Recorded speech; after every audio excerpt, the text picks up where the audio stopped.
Ahojte priatelia, máme tu útorok a vítajte pri dnešných najnovších kryptosprávach. Medzi reportovaným objemom obchodovania na Bitcoine a skutočným objemom obchodovania je obrovský rozdiel. Koľko to je a prečo sa to deje, prezradím v najnovšom videu. Okrem toho si povieme, ako sa merá vzácnosť alebo obmedzenosť Bitcoinu a ako to vieme porovnať s ďalšími komoditami ako je zlato a striebro a ktorá aplikácia, ktorú používate všetci každý deň, bude zrejme masovým spúšťačom adopcie kryptomien a Bitcoinu na trhu. Nebudem teda už ďalej zdržiavať a poďme si pozrieť tieto zaujímavé správy.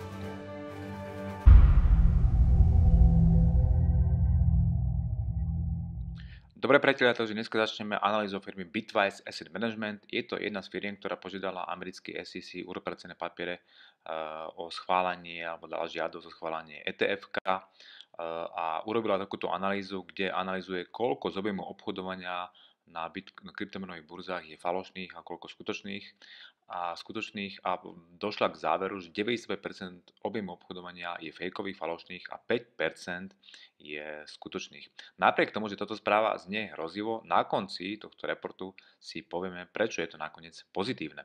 Poďme sa teraz pozrieť na ten report. Takže Bitwise analyzoval vlastne denný objem zhruba, ktorý sa hýbe od 6 do 10 miliard dolárov na Bitcoine a analyzoval 81 najväčších burz. Podľa tohto rebríčka najväčší objem je na Coinbase, ktorý má skoro miliardu objem. Prejdeme si teraz po tom, že prečo Coinbase ten skutočný objem je úplne iný a skôr minimálny. Bitwise tvrdí, že vlastne dáta, ktoré sú reportované, sú extrémne chybné a nesprávne. Takže vlastne tie dáta, ktoré vidíte na CoinMarketCape, čo sa týka objemu obchodovania, nie sú správne. A ako tie správne dáta vyzerajú, tak tu je príklad firmy Coinbase Pro, tak je to jedna z licencovaných burz na kryptomeny. A vidíme tu vlastne v tomto odstavci, kde sa hýbe cena, vidíme, že väčšinou vlastne to ide, buď to ide hore, že to zelené, potom červené, červené, že vlastne bude viac tých, ktorí nakupujú, alebo lebo je to nepomer, hej, nie je to ako vidíte neskôr, ale vždy prevažuje jedna časť, nikdy to nie je nejakým spôsobom vyrovnané. Hej, takto by to malo byť.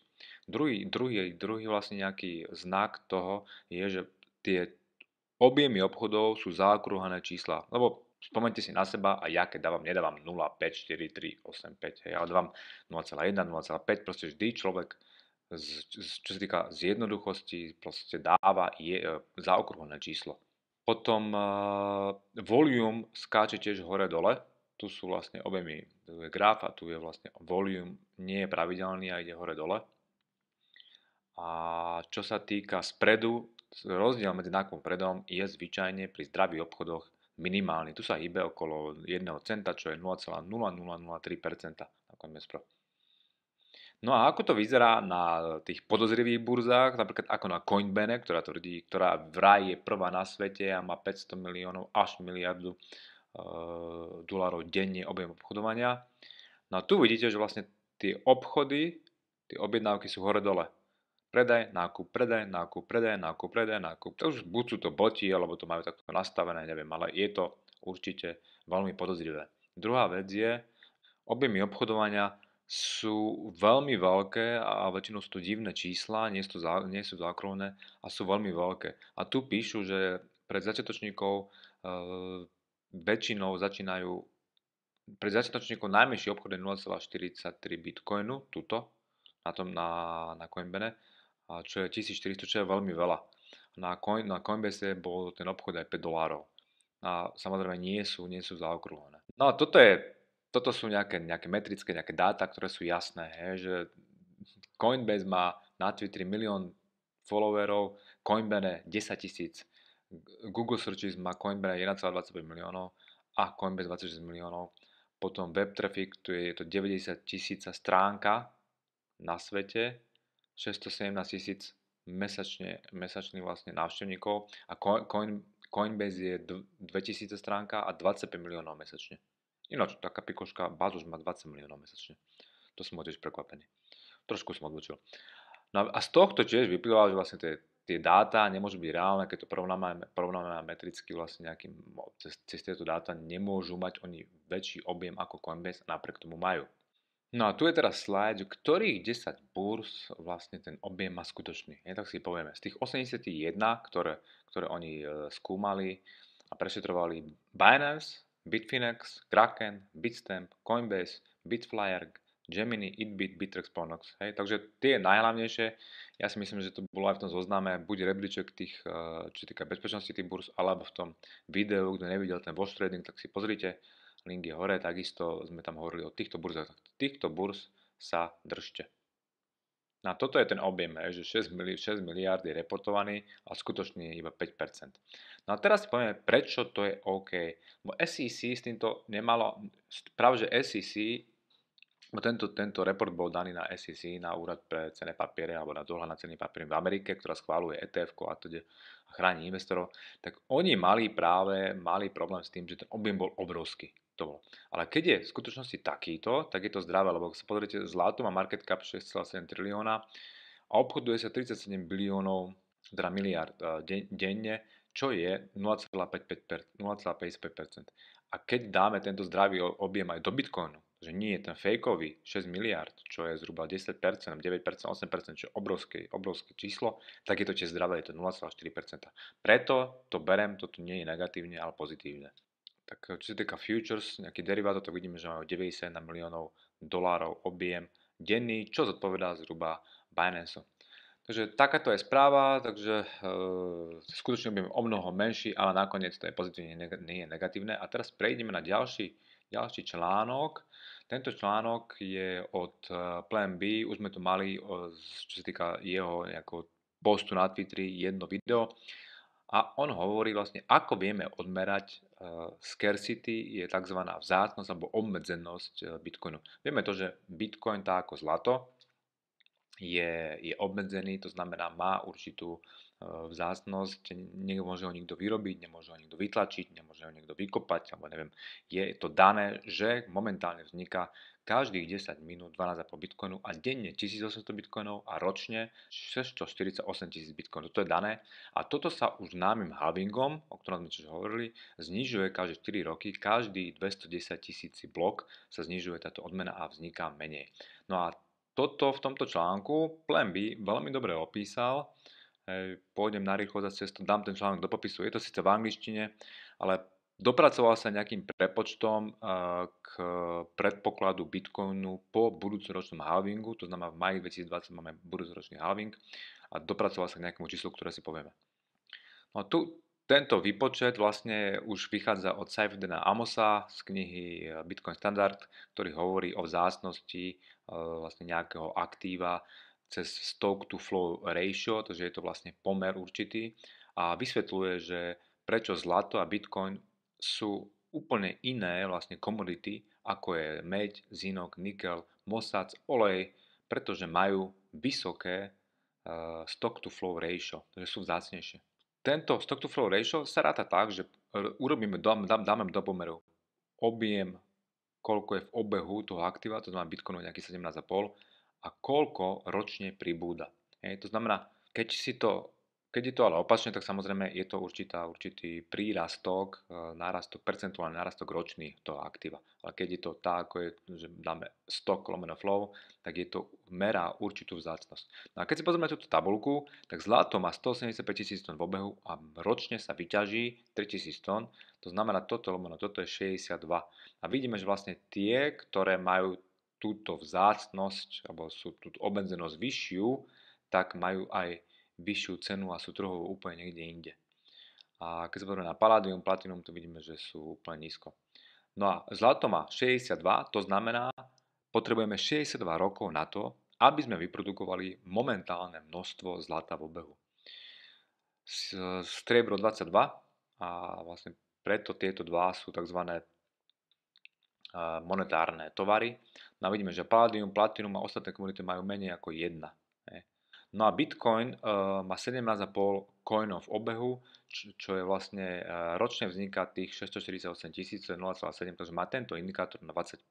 Preto ho porovnávajú k vlastne digitálnemu alebo k zlatu a striebru pri tejto hodnote 70 biliónov miliard. No a teraz na základe tohto, ja to zase prejdem veľmi rýchlo, len vám chcem dať vedieť, že to je určitý indikátor, ktorým sa dá vypočítať vlastne vzácnosť Bitcoinu.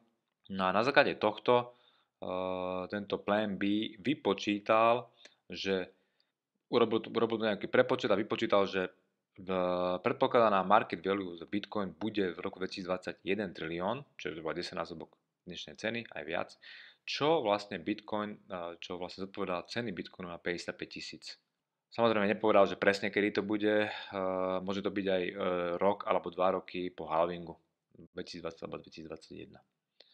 No a ľudia sa pýtajú, že odkiaľ tieto peniaze sa vlastne zoberú, keď ten trh má náraz o 1 trilión, tak jeho odpovede, že z striebra, zlata, krajiny s zápornými úrokovými sadzbami a krajiny s diktatorskými vlastne vládami ako Venezuela, Čína, Irán, Turky a takisto milionári a miliardári si budú poisťovať vlastne svoje pozície voči zlé monetárnej politike, na kvantitatívne uvoľňovanie. Keď to zhrniem, záver je, že zlato a striebro, ktoré sú úplne iné trhy, sa dosť podobajú, čo sa týka tohto výpočtu stock to flow value Bitcoin modelu a sú podobné. Toto je potom hlavné, že podľa tohto modelu on predikuje, že trh bude 1 trilión po budúcom halvingu a cena Bitcoinu 55 000. Takže dúfam, že vás tohto nenudilo, tento trochu taký analytický prepočet. Dobre priatelia, takže predtým, než sa dostaneme k správam, vrátim sa ešte k môjmu e-booku. Kto si ho nestiahol a kto chce sa prihlásiť do môjho newslettera, môže, dostane za to zadarmo 20-stranový e-book, v ktorom prechádzam základy, čo sa týka Bitcoinu, ako kúpiť, ako uskladniť, ako používať Bitcoin a tak ďalej. Takže poďme teraz na správy. Prvá správa je, CoinMarketCap sa k tomu vrátim, že reagovali na tú analýzu firmy Bitwise a že urobia opatrenia na to, aby tie metrixy, tie údaje boli správne, že budú na tom spolupracovať a pokiaľ má nejaké návrhy niekto, kto ako tie metriky sledovať, tak môže ich s nimi zdieľať. Takže to je taký prvá hneď odpoveď na to, že ten 90% volúmu je fejkových. Ďalšia správa, veľmi dobrá správa, čo týka adopcie a síce, že zdá sa, že WhatsApp bude spúšťač masovej adopcie a to preto, lebo bude mať zakomponovanú jednu veľmi ľahko používateľnú peňaženku, takže nebude to teda len WhatsApp a budeme cez WhatsApp a SMS-ky a možno aj Telegram budeme môcť platiť bitcoinom a kryptomenami. A o čo ide? Toto bolo reportované v Daily Express a ide o peňaženku Vuabit. Vuabit je vlastne kryptomenová peňaženka, ktorá má interfejs na to, četovací interfejs, ako môže pracovať s WhatsAppom. A čo sa týka nejakého testovania, tak malo by to byť tak, ako keď komunikujete s niekým, posielate si správy, tomu môžete poslať aj Bitcoin. A čo sa týka nejakého testovania, takže beta testing by mal začať budúci mesiac. Tak ja som naozaj zvedavý. A je tu ďalší krok k masovej adopcii a je to vlastne popri Facebook Coinu a Samsungu aj peňaženkám. Je to naozaj nádené. A teraz sa poďme pozrieť Vuabit, ako to vyzerá, tak to nejak vyzerá. Že vidíte, že tu je to vlastne ako keby ste niekomu posielali správy. Takže necháme sa prekvapiť, keď to bude, tak to bude naozaj bomba. Ďalšia správa, aj keď nesúvisí to úplne s kryptomenami, ale riešia to aj youtuberi, čo sa týka kryptomien, aj blogy, čo sa týka tejto oblasti, tak Apple odhalil svoju Apple kartu, Apple kreditnú kartu a s nejakým cashbackom 2%. Teraz nehovorím to, nesmím ísť do hĺbky, že aké to má vlastnosti, tá kreditná karta, nesúvisí to úplne s kryptomenami, ale hovorím to preto, že vidíme, že firmy, ktoré predtým nestupovali vôbec do finančnej oblasti, ako je Facebook, ako je neviem, aj Samsung, tak vidíme, že aj Apple vchádza do finančného priemyslu a vlastne bude konkurencia bankám. Čiže naozaj sa celkovo to koncentruje a ten trh sa hýbe úplne niekde inde a už aj Apple nám vstupuje do finančnej oblasti a môže to byť aj určite nejaký predskokan toho, že Apple bude mať nejakú vlastnú kryptomenu, aj keď asi bude centralizovaná, predpokladám. Dobre, ďalšia správa, Google zdá sa, že tiež začína podporovať integráciu vlastne kryptomien, Bitcoin, Ethereum, Ripple, XRP, ale iba v tom zmysle, že keď dáte vyhľadávanie, tak tu je taký článok, že keď dáte vyhľadávanie napríklad XRP, tak vám vyhodí i všetky znaky kryptomien, vyhodí vám top stories a vyhodí vám vlastne aj nejakú charakteristiku Ripple. A to predtým nebolo. Plus samozrejme spomínal som v minulých správach, že pridali ešte vlastne do tej klávesnice tento znak Bitcoin, a takisto v rámci nejakého prepočtu medzi menami konveržentu, tak majú Bitcoin a Bitcoin Cash. Takže vidíme, že Google sa tiež prispôsobuje adopcii s tým, že vlastne zavádza nejaké prvky do svojho prehľadača ako najväčšieho prehľadača na svete. Dobre, ďalšia správa je Dragon X burza, singapurská burza bola hacknutá, neviem teraz v tomto, že v článku, že koľko to bolo peňazí, ešte to nepíše, ale zase hovorím, nedržte peniaze na burze, aj keď túto burzu vôbec nepoznám, majte ich najlepšie v hardwareovej peňaženke Ledger alebo Trezor. A ešte ďalšia správa, keď idem hore, Bitmain IPO. Bitmain je vlastne výrobca ASIC minerov, to znamená tých najvýkonnejších minerov, kde svojho času hrozila aj centralizácia, že vlastne títo minery, tie grafické karty, ten trh dosť centralizujú, ale vidíme si, že to celé otočilo. Bitmain tam plánoval IPO, to znamená chceli ísť na akciový trh, aby sa s jeho akciami obchodovali, ale výsledky sa tak zhoršili, že vlastne tá žiadosť sa ani nedoplnila a vlastne expirovala a takisto vlastne majú nového šéfa, už nie Jihan Wu, ale je nový šéf. Dobre, prejdeme teraz ICOčkám, toto je nejaký sumár ICOček, tí 10 najlepších, ktoré zarobili 1000% a viac, tak vidíme, že Ethereum má okolo 40 000%, alebo tak 3 centy, myslím, že 30 alebo 30 centov, po 3 centy bolo Ethereum. Ethereum úplne vyhráva, Stratis, ARK, Komodo, Neo, Augur, Cardano, Lisk, Wave, Tron, všetko to také samozrejme z prvej 20 kryptomeny.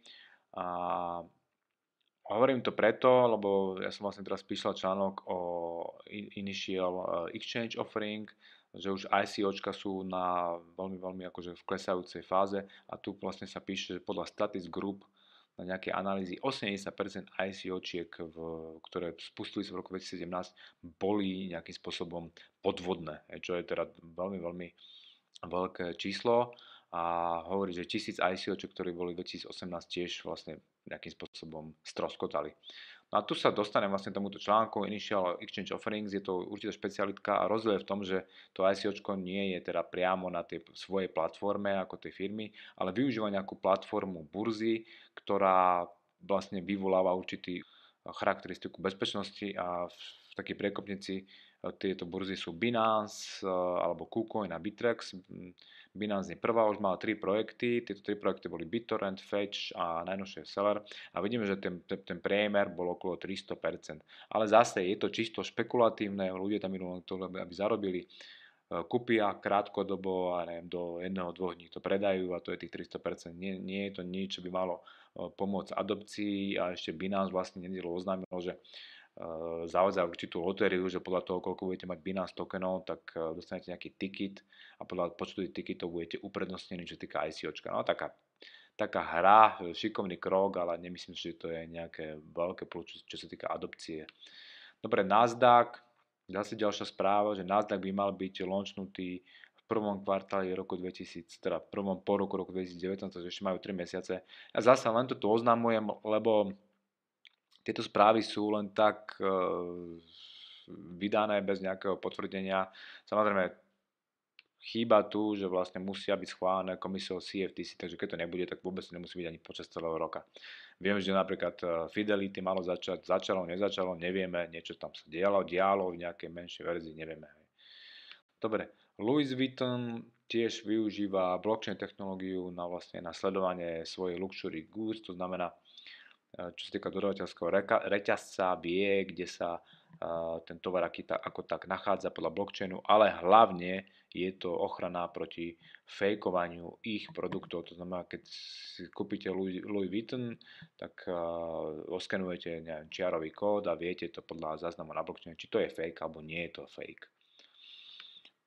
Ďalšia správa, Japanese, proste veľký online obchod Rakuten, porovnateľný možno aj s Amazonom americkým, spúšťal a má schválenú vlastne licenciu na kryptomenovú burzu v apríli a tým pádom sa predpokladá, že ten Rakuten ako jeden z najväčších japonských online obchodov by mal zaviesť aj akceptáciu platidla Bitcoinu, že sa to bude dať platiť Bitcoinom za nákup na online obchode. Že uvidíme, či to naozaj tak bude. Predpokladám teda ten apríl. A teraz také krátke 3 správy, čo sa týka EOS bol to nejaký článok, kto chce, tak môže si to viac, ja som to neanalizoval, takže v júni sa čaká na EOS nejaké brutálne oznámenie EOSieho announcement, takže uvidíme, čo to bude.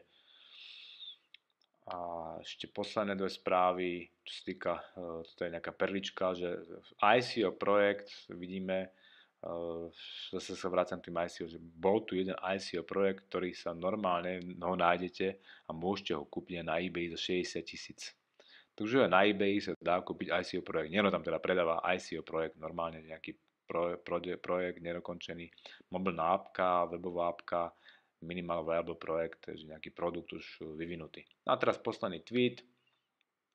Bankové pokuty od roku 2000, takže Bank of America 58 miliard, JP Morgan 29 miliard, Citigroup 17 miliard, Wells Fargo 14 miliard, Deutsche Bank 12 miliard, Goldman Sachs 9 miliard. Takže celkom slušné pánky, keď to zrátam, tak je to aj viac ako kapitalizácia celého Bitcoinu, samozrejme možno aj dvakrát. Takže tento tweet hovorí o tom, aj je čas na plán B, takže plán Bitcoin. Takže toto je všetko, milí priatelia, z dnešného videa. Ja vám ďakujem za pozornosť. Dúfam, že sa vám video páčilo. Ak áno, dajte mi like alebo sa prihláste na odber a vidíme sa zase v piatok a prajem všetkým